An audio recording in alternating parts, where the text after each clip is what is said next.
Hi there, and welcome to the Plugged In Show. We've talked a lot about screens and how they can be a problem. But screens are not a problem in and of themselves. They can actually bring us closer together a lot of times. One time when I was a kid, we were visiting my grandma, and the whole family was sitting around watching The Sound of Music, which was my grandmother's favorite movie.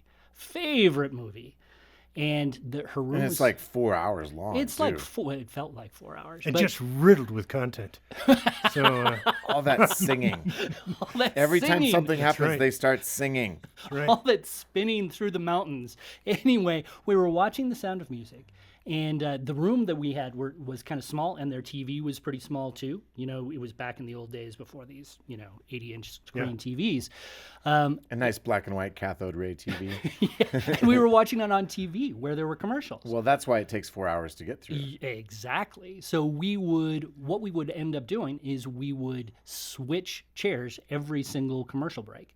So you'd watch the movie, and then as soon as the commercial would come on, my grandma would shout, "Switch!" And so we'd all switch seats. I would not have cut it in your family. I'd be like, no, Grandma, this is where I'm sitting. You can move. We used a lot of calories. It was pretty good. So Well, anyway, and let's face it, most families do just the opposite. Commercials come on, they go get a snack. that's exactly So- right. Here's my Sound of Music fun fact. And it's a qualified fun fact.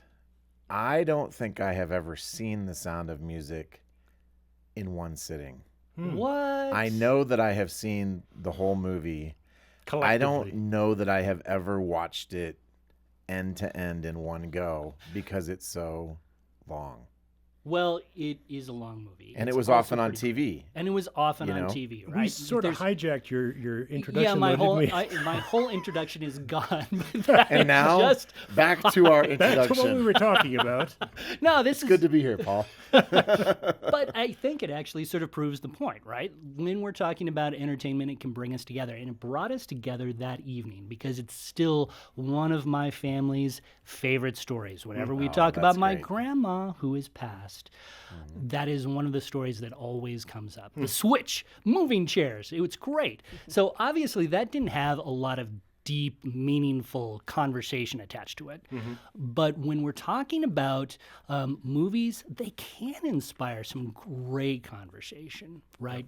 And oftentimes I think that as families, some of our favorite memories can be created when we're looking at the same movie together on screen. We can enjoy it together as a family and hopefully have some nice conversation afterwards.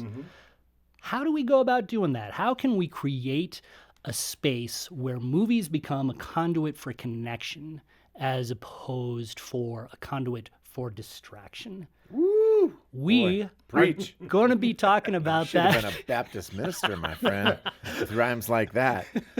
We're going to be talking about that on this episode of the Plugged In Show. And after we finish talking about that, we'll go to another series of movies that might actually wind up in a family movie night. You never know. We are going to be doing something really fun in connection with March Madness, which, as we know, is sort of the brackets where we talk about the NCAA basketball tourney. Lots of people fill out brackets for fun or competition or whatnot. We're going to do our very own bracket here at Plugged In, where we're going to pit the best Christian movies of all time against one another. Oh, I was really hoping Hoosiers was going to sneak in. But as great as it is, it's got some content. And it's not really a Christian movie. So this is Well, going to exactly. be this is going That's to the be problem. But Gene Hackman. Gene Hackman. You can't go wrong with Gene Hackman, right? Right. So There I anyway, go again. We are going to be. See, this is why we don't have you coming into town all the time, Right, Adam, right. because you hijack all my stuff. I'm but, sorry. I'm sorry. But we're going to be doing this on our very own Plugged In website. It's going to be a lot of fun. Bret Eckelberry will be wandering down to the studio so we can talk about that a little bit this second segment. But for now, let's talk about movie nights. And joining me are the old guard of Plugged In. The old guard. I feel so cold and tired and old. As you've already heard, we're joined by Bob Hoos and Adam Holtz, fresh in from California. Fresh in from California. Hey Here I guys, what's am. going on? And boy, his arms are tired. Oh, I know, right? Man, This I is a tell long you one. what. Flying over those Talking mountains. about old jokes. So obviously we're going to be talking about great movies to watch with your family and how Mm-hmm. you can sort of have a good family movie night that might draw your family closer together and maybe even draw a little bit closer to God. What I want to ask you for the icebreaker though, what is the movie that you watched with your family that you really, really wish that you hadn't? the anti-family movie night, if you will, where either you as a kid were completely embarrassed or you as a parent said, oh, that was a really bad decision. Man. Well, I'll jump in there.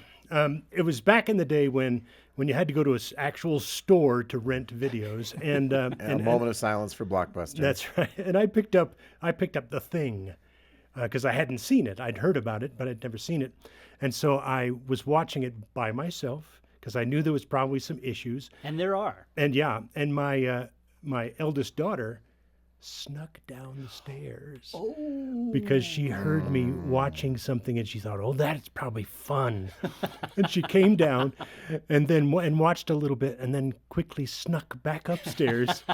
and I found out years later that it terrified her. She was still in therapy for the nightmares. Yeah, that's right. I mean, she has never watched that film, although she's never tried to watch that film again, even though she's an adult, just because it had this horrible impact on her. There was, that face tentacle thing. Oh, There was the one yeah. moment there in the film.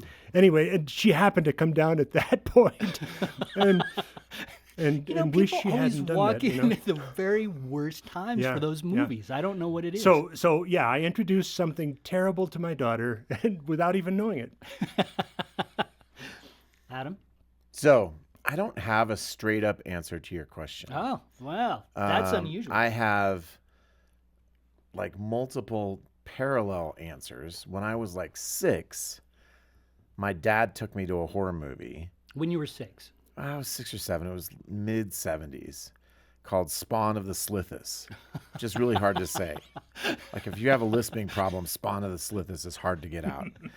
And it was as horrible as it sounds. It was basically a creature from the Black Lagoon kind of horror movie. And to this day, I'm like, Dad, what in the world?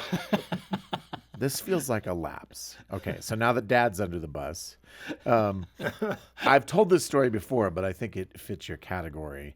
A number of years ago, it's probably been 10 years ago or more now, when people still were actually playing DVDs or Blu-rays, my wife came home all excited. She's like, I just got Goonies in the $5 bin. Oh, Like at the checkout, yeah. right?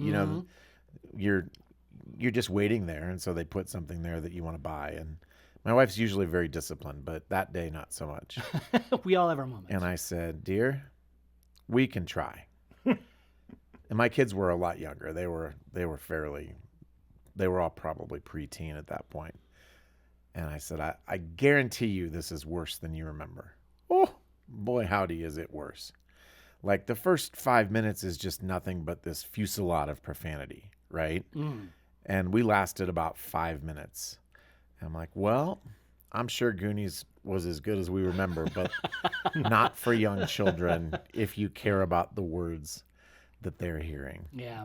So Turn the sound off. It's great. on the embarrassment level, I do remember this isn't my family. It's my three answers today, Paul. Yeah, thank you so much.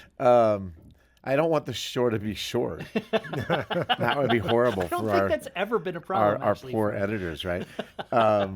I was leading a young adult singles group, and there was a movie that came out called The Event Horizon, and it was dubbed as Aliens Meets The Exorcist. And I'm like, sounds like a win to me. And I got like everybody in the group to go. And it was, to this day, one of the most disturbing, terrifying, horrifying things I have ever seen. And the only upside was we all came out, because there are scenes where they show people in hell. And we all came out and said, we have to go tell people about Jesus right now. Also, why did you drag us to this stupid movie? That's my answers. Oh, man. It didn't make a huge impact on you because you've talked about it. Man. We've talked about It it is plenty. Terrifying I movie. still need And to horrible watch. movie. Yeah. A terrible movie. Yeah. Yeah, I am curious about that movie just because you've talked about it so Yeah, much. you should watch it. Eh, Leave the anyway. lights on, though. Anyway, so my own story. This is actually pretty interesting because it illustrates sort of the issues that we as parents sort of run into. You know, we can be watching things for ourselves, and our kids will be watching us a little bit more closely than we think. We will put on these rose-colored glasses for the stuff that we remember as a kid, and we realize, oh my goodness, that is so much worse than I remember. A basic principle here is everything from the 80s is worse than you remember. All of it. Mine sort of illustrates the importance of checking plugged in before you read, yeah. and before you watch anything. This happened when I was a kid. We were traveling to San Diego. We were just on a family vacation for San Diego, and one of the things that my dad is a huge movie lover, loves movies. This was the day when we didn't have enough money to buy a VCR or anything like that. So, but on special Shadow occasions, puppets on the wall, that was the big kind of that situation. Dad making voices. but on special occasions, we would rent one for a week. And this family vacation was that special occasion. So he went down to a San Diego version of Blockbuster, apparently, rented a VCR, and asked the person at the counter what would be a good movie to watch. She brought back this movie. She suggested this movie, really tiny indie movie. It had mermaids in the name. I can't even remember the title of it. But yeah, my dad came back and was really excited about this one movie. We popped it in. It was essentially an LGBT love story that we all just sort of sat and watched about half of. And then we said, no, you know what? I think we've had enough. We saw the mermaids. We saw the mermaids, and it had no mermaids in it at all, as far as I can tell. False Yeah, advertising to boot. It was just about this very nice woman who was looking for love, apparently. But yeah, it was not exactly the most family appropriate. So, Paul, I just want to point out that this is the biggest cheat on your own icebreaker ever. That you can't even remember even the remember the name of name. the movie. Your homework, should you choose to accept it, is to figure out what the movie was, because now, Honestly, you know, I want to know. this movie was so small, I think it was just the person in the Blockbuster equivalent and us that watched it. man. I don't Maybe think she was in the film. anybody Who else. knows? Right? It was her It's a movie. great movie. It's a great movie. So anyway, that is one of the things that we don't want to do with a family movie night. We want the movies that we watch to be fun. We want them to be things that our family can truly enjoy together. But we also, I think, ideally would love to have a family movie night where you can actually watch the movie and have some good conversation Right. after. So when we're talking about a family movie night, what exactly would be your definition of a great family movie night?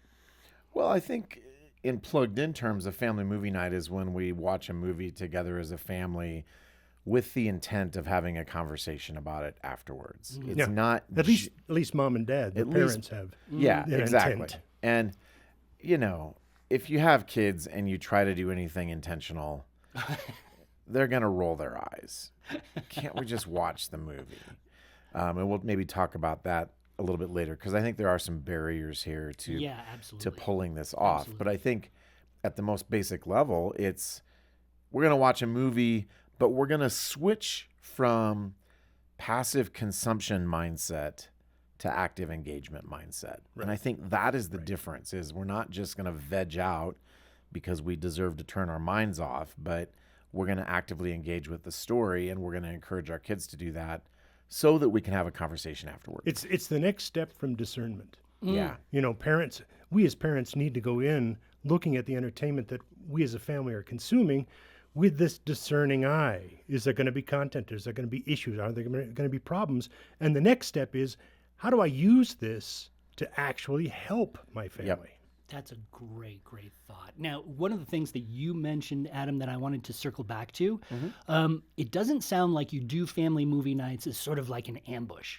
Like you have No, these probably plans to not. talk, but you're saying you want the kids, as they're watching the movie, to lean forward, to lean in. Would that be fair? Yeah, I think that's fair. And I think our kids are funny. Well, my kids are funny. I won't speak for your kids. A lot of times our kids will push back on something. And then when we get into it, you reach this tipping point where they really engage. And I think whether you're trying to do family devos, a family game night, a family movie night, I mean, there are all sorts of activities that we can do. Expect pushback. It's going to be the rare kid, well, at least with my kids, that is like, oh man, that sounds great. Actually, I have 1 out of 3 who always gets excited. Your youngest. My youngest. Yep. And the other 2, it's always like, hey kids, let's go to the dentist tonight. They're in their rooms. But we never get done with it without a level of engagement, any of those things, that nobody ever says, well, that was a waste of time. Yeah. Right. But we have to get past that tipping point. And let's face it, when you choose good movies, there's an advantage. Yep. Because good movies, when you have good drama, it tends to raise questions rather than preaching at you about something. Yes. I mean, my least favorite films are those that thump the table and preach about a particular subject, whereas a good drama draws you in, and naturally you come out with questions and that you can discuss. And the fact is, I don't necessarily think with family movie nights, you have to necessarily come out and say, okay, open your Bibles, please. And if you know, I mean, the fact is that the film itself will lend itself to questions that you can raise and talk about. Okay, now this is obviously a film about a guy who did X, Y, and Z. Right. How does that apply?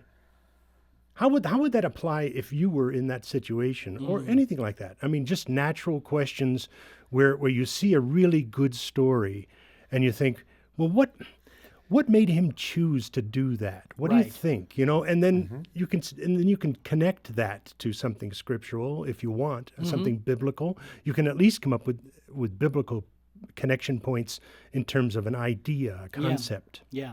I love that because it really does start with those questions, right? Yeah. And you really do think as you're watching these movies, you follow the characters, and the characters can make some confusing decisions at times, or ambiguous decisions where you're not exactly sure. Those really do feel like a very natural place to dive into these conversations. So it really does feel, in some ways, a good family movie night requires a certain amount of nimbleness because you're asking questions first and then you're listening for the answers and then pivoting from those. Would that be fair? Yeah, I think it's fair. And I think that a lot of how this goes is going to depend on how old your kids are. So the conversation can get more sophisticated as they get older. But I think when our kids are younger, the questions can be really simple. And it can be even the most simple of all. Did it work for you? Did you like the story? Was there anything that made you uncomfortable? Which character did you like and why? Yep. And as our kids get older, our questions can get deeper than that. Yeah. And I think one of the keys, actually, as we're talking about those questions, is that why question. As an ex-journalist, that was what I was always taught to do. Don't ask questions that require a yes or no answer. Right. Yeah. Ask the why. Why did this work? Why did you like or hate this character? Why did they do this in a certain situation? Because it requires them to really formulate some thoughts and push through that. And I don't think you have to choose films that are pristine either. I mean, the idea, when we think about family movie night, especially when it's going to have some sort of a point that we want our family to think about, a lot of times as parents, you'll say, okay, well, I've got to find a film that has no content whatsoever and that just flies straight and narrow and makes my point for me. Whereas you can find films that have issues. And I don't mean necessarily really nasty films, but where you're dealing with a fallen world. And you can then look at that and say, you can contrast that with what the kids may be facing in their own lives. Okay, is there a contrast point where they made this choice because of the world they're living in? How would you make that choice in your life and your world? And I think, again, when our kids are younger, we will probably be doing some of that picking for them. And as they get older, maybe it becomes a conversation. Hey, what movies are your friends seeing? What are people talking about? Let's go see that together and talk about it. So my wife and I did that with Barbie. And it was a very spirited conversation. I can imagine. Because I deeply disliked big chunks of it.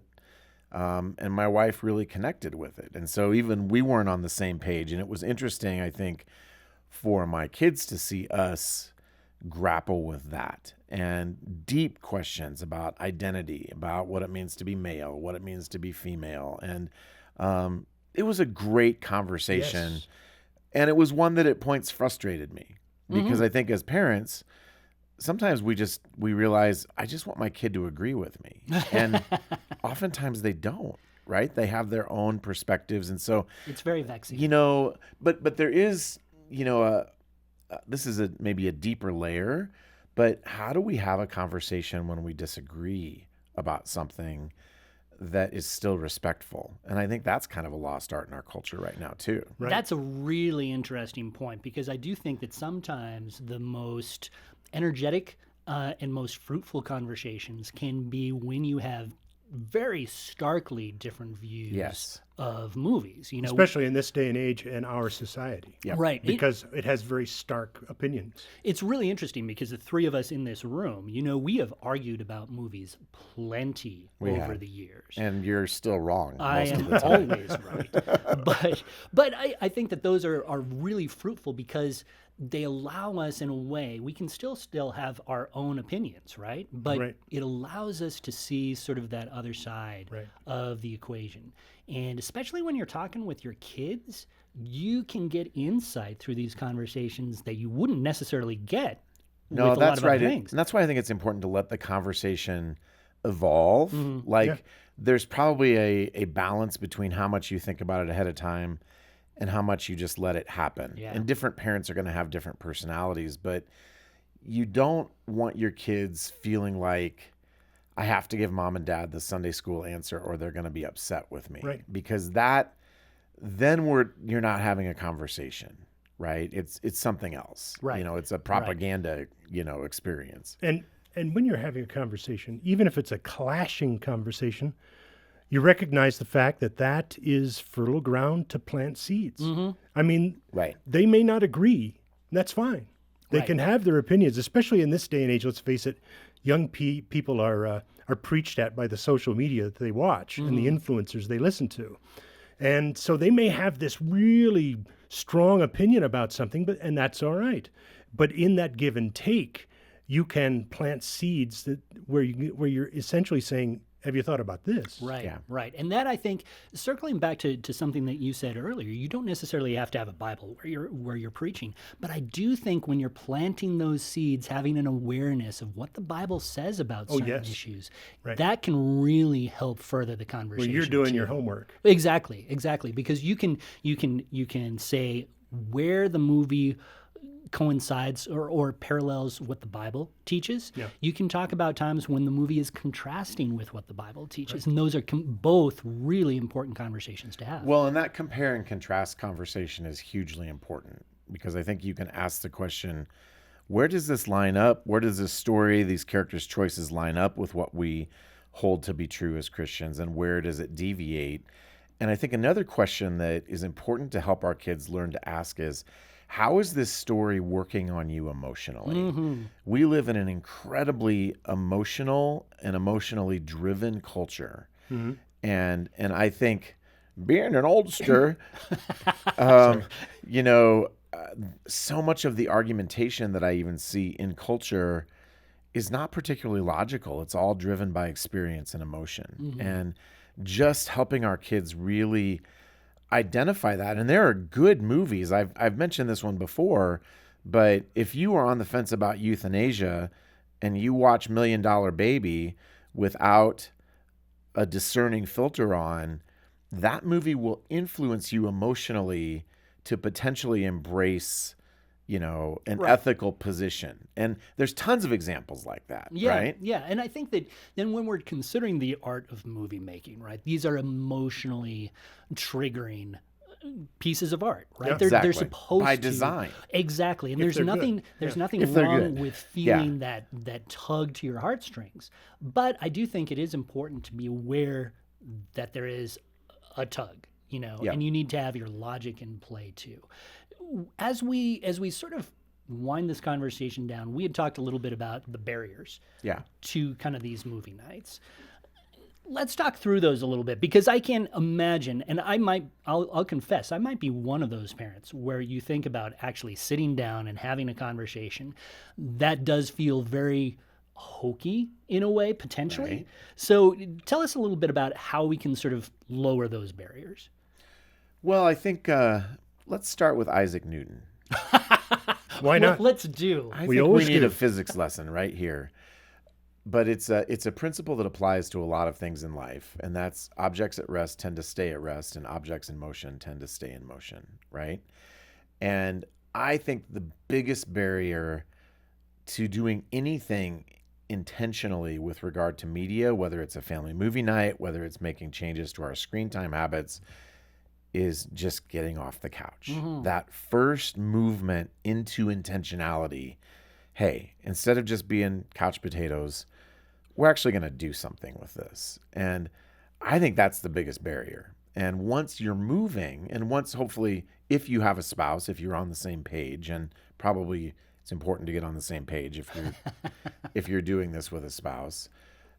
Once that movement starts, there may be other things, other points of friction. I would expect your kids potentially to resist, because that's what they do. I propose something totally rational and reasonable, and they say, no. And I say, yeah, that's what we're doing. So I think those are the two biggest ones. And then once you get into it, I think there is that tipping point where all of a sudden it's like, oh, this is kind of fun. This is kind of interesting, but you may not get there right away. Yeah. So just be prepared for the struggle. Yeah. Yeah. The struggle is real. And toss the ball into their court sometimes too, I think is a very feasible way of getting things going.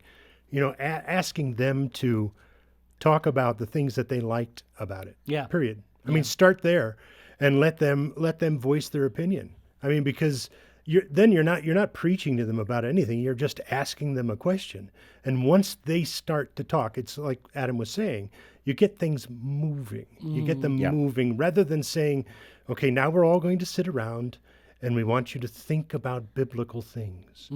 You get the discussion moving, and then you can take it in different directions. You can guide it in different directions, because there's generally, as we were saying, in a really well-made film, there is so much that you can connect with there, positive and negative, and you can just guide things along, and hopefully their responses will lead into whatever your discussion point is. Yeah. I think one other practical consideration is the ages of your kids. And the bigger the gap is, the more challenging it's going to be to find a movie that everybody can watch and enjoy in an appropriate way. The Wild Robot. The Wild Robot. saying. Well, no, and I was going to say, actually sort of riffing off of that, I think Pixar, through its classic period, Pixar movies are wonderful opportunities because they appeal to kids, but there's always a subtext there that you can talk about. And so, again, depending on how big that age gap is, that will be a practical consideration. And don't be afraid of diving into older movies too, because let's face it, there's a lot of old movies. And we've been reviewing some of those at Plugged In. A lot of old movies that people don't even know anymore. Yeah. And a lot of older movies with some great themes that certainly open the door for discussion. Some of the newer movies the kids might already know, or have already seen. Right. But if you dive into something, an old black and white film that talks about, a man coming back from World War II and his struggles of fitting back into society. That was filmed right after World War II. I think The Deer Hunter would be a wonderful movie to watch together. No. Wrong war. That's right.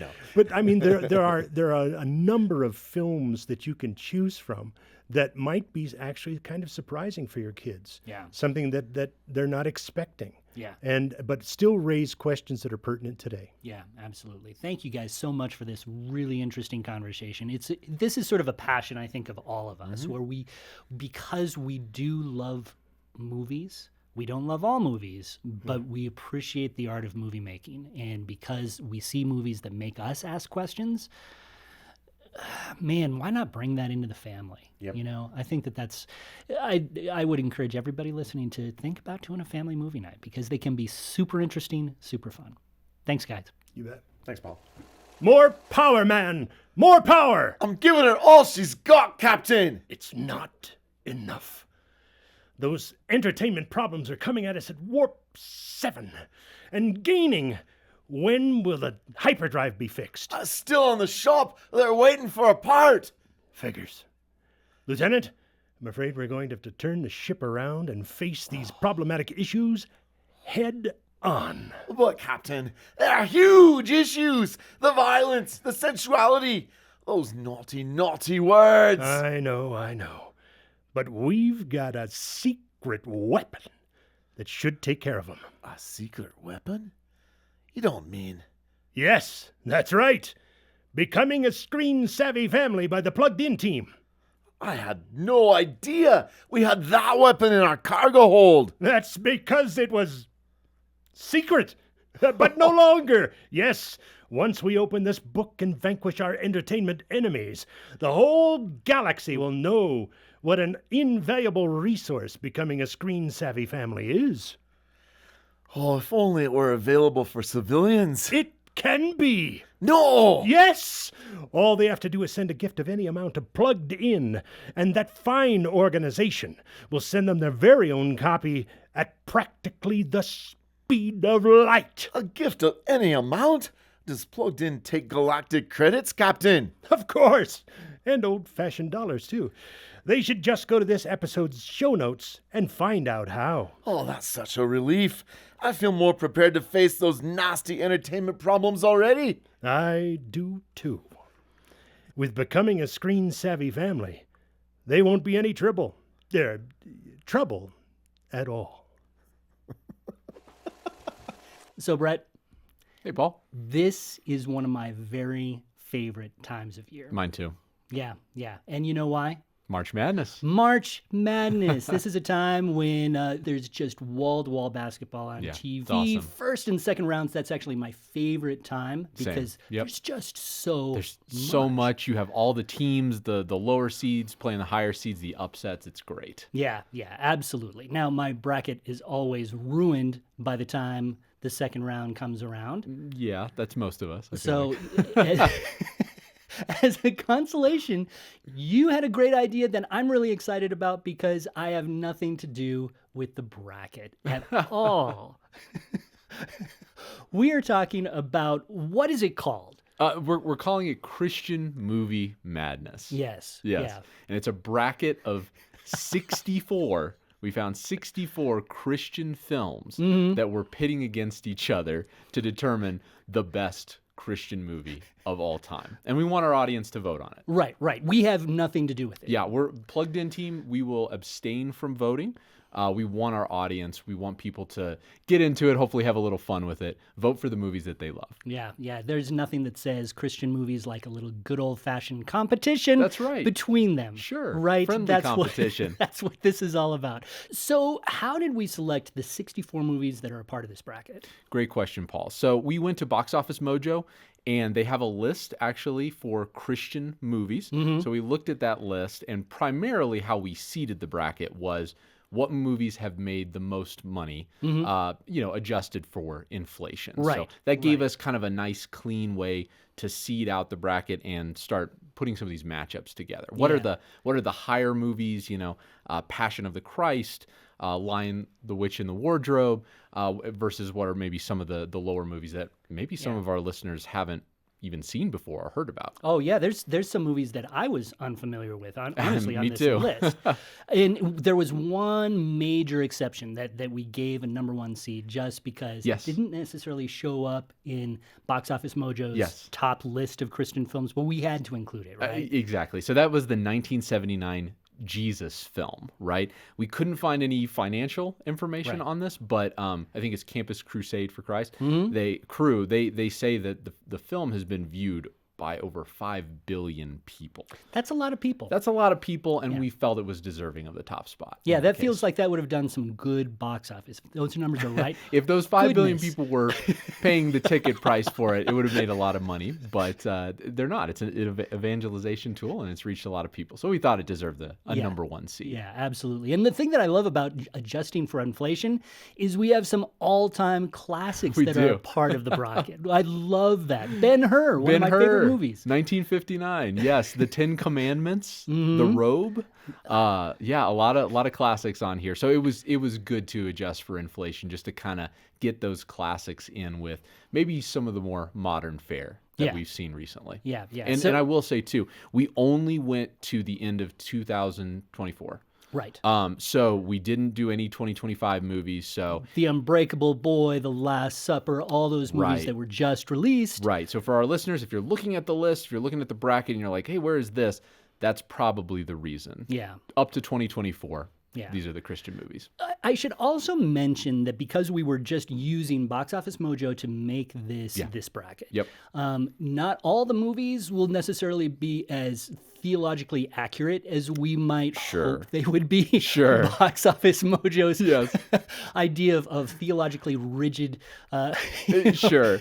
It's just a little bit different, right? It's a little bit different. Again, we're working primarily off that list of it fell within the category of Christian movies. So some theology in some of these movies will be better than others. Obviously, the focus of some of these movies may be directly more on Christ than others, right? There are a lot of movies about the birth of Jesus, right? The nativity story. And other movies take kind of a different tact. But I will say it's cool seeing the scope of what a Christian movie can be. You know, looking at the bracket, that's one of the things that I actually love about it, is because you really can see the breadth and the depth of Christian movie making. We have 4 football movies that I counted in there. We have 2 versions of Ben-Hur. We have 3 God's Not Dead movies. Don't forget Chronicles of Narnia. We have 3 Narnia movies. In there. Chronicles of Narnia. Yes. So we have a huge scope. But we have real life stories. We have sort of these apocalyptic adventure stories. We have all sorts of stuff that's sort of a part of this bracket. Right.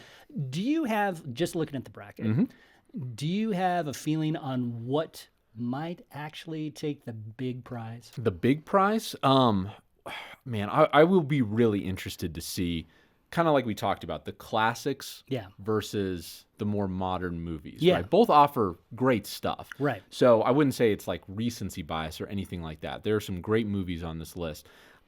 If I had to make a guess right now, and we'll see again, this is entirely up to our audience and how they vote. We have nothing to do with it. Exactly. I think Lion, the Witch, and the Wardrobe, that is where I would... Yes, that's where I would lean toward. I think it'll do very well. So that's a really good pick. That's a really good pick. Yeah, how about you? The movie was just not as good as this book, so I'm biased there. Fair. You know what? I would say, if I was going to guess, I would go with the classic Ben-Hur. Okay. Or potentially...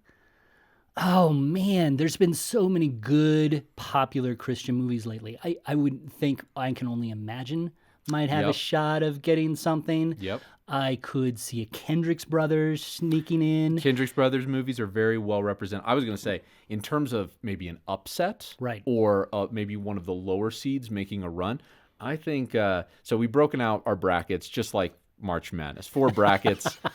We're calling them the Matthew, Mark, Luke, and John brackets. yeah. So that's how we broke them up. In the Matthew bracket, Facing the Giants, an early Kendrick's Brother movie and football movie, is a 12 seed.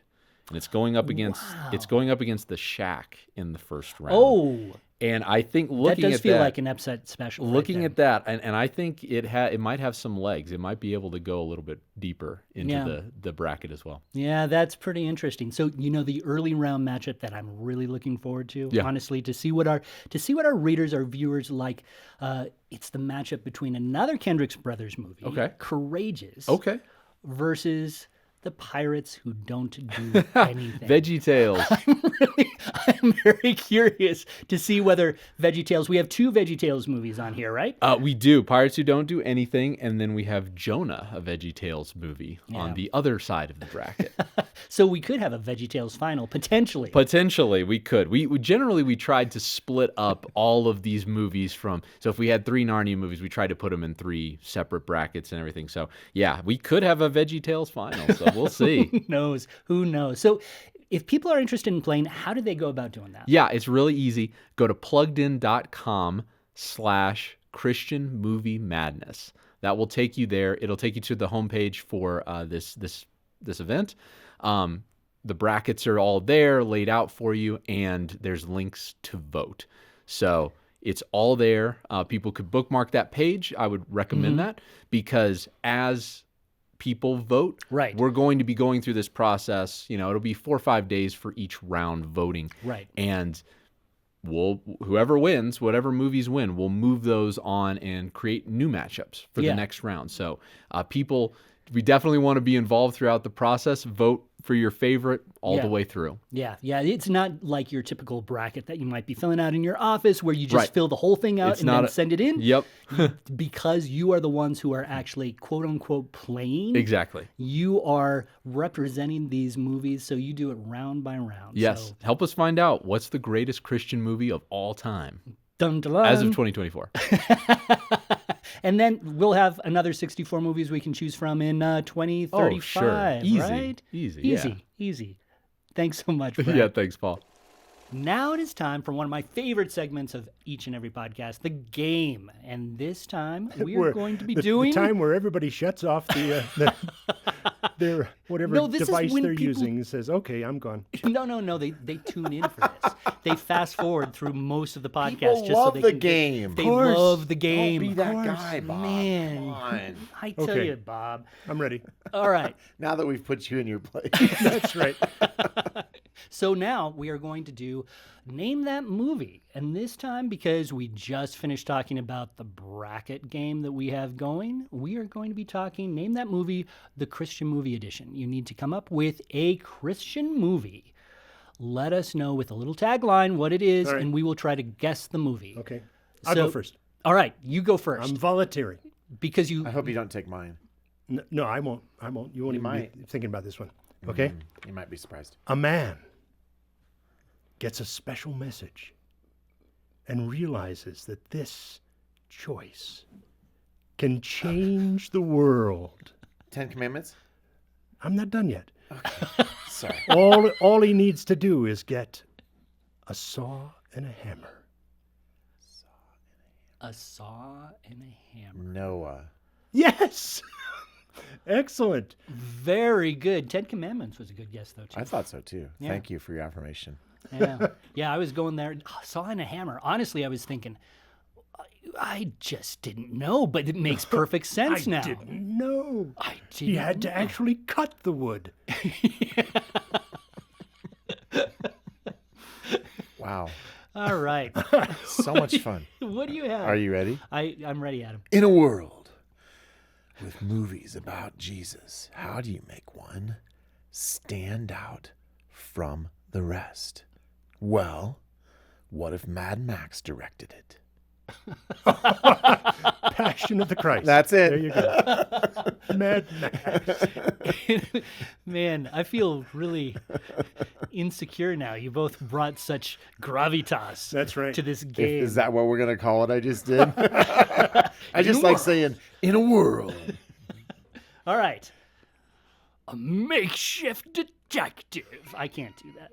A makeshift detective is tasked with tracking down the body of a recently convicted That'd be criminal.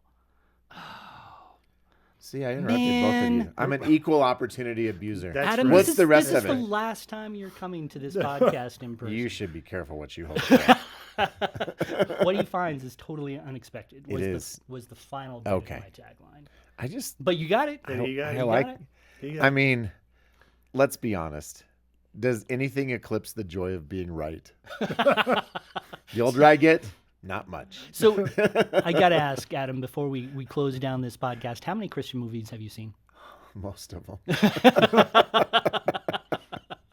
That's Most of them. probably And then true. interviewed I the was going to go directors. with the one, I remember, I couldn't remember the name of it, but the one I saw recently about The Carpenter. the MMA fighter in Jesus. The Carpenter. I was kind of figuring that's where you were Oh, going to go. man. All right. Thank you guys so much for a really fun podcast. This was a lot of fun. And thank you to the listeners and viewers out there for listening and viewing. We would love to hear from you. And tell us about your favorite Christian movies. Participate in our bracket game. It's going to be kind of fun. So we would love to hear what you have to say as far as what the best Christian movie of all time or your favorite is. film that you've used for family movie night.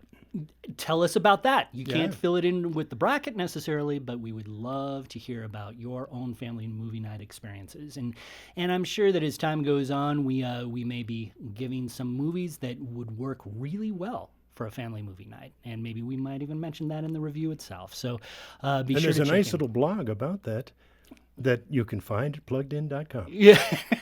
Thank you, Mr. Hoos. That was great. So, yeah, be sure to let us know all your thoughts on this podcast. Let us know your favorite movies, your favorite family night movies, your favorite Christian movies. Let us know on Facebook, on Instagram. Send us a note at team@thepluggedinshow.com. Leave us a voice message on the Plugged In Show homepage, or just leave a comment down below on the blog where this podcast is connected to. And, of course, join us next time on The Plugged In Show.